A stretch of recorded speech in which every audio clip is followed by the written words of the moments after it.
Pembacokan yang dilakukan oleh seorang ayah tiri terhadap anaknya hingga mengalami luka bacok di kedua tangan dan kaki kanannya. Kejadian ini berawal dari tersangka menanyakan keberadaan ibunya namun tidak dijawab oleh korban. Menurut salah satu saksi mata, kejadian pembacokan bermula ketika korban membeli racun nyamuk di warung. Mengetahui korban berada di warung, tersangka lalu mendatangi korban dan menanyakan keberadaan ibu korban. Merasa tidak puas dengan jawaban korban, tersangka langsung membacok korban hingga mengalami luka-luka.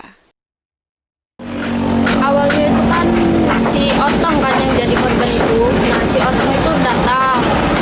Posisi itu lagi sepi, beli kopi sama es. Nah, tiba-tiba yang baca itu kan Pak Mat itu kan bapak tirinya.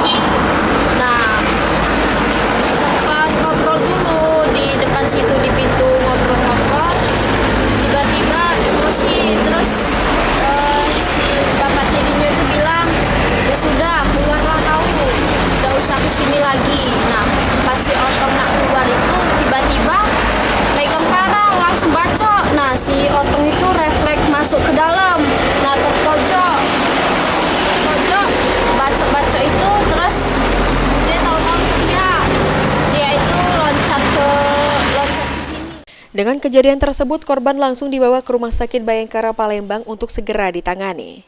Pihak keluarga yang tak terima atas kejadian segera melapor ke Polda Sumatera Selatan dan berharap tersangka ayah tiri korban ditangkap guna menjalani proses hukum. Ridho Ilahi, Pol TV.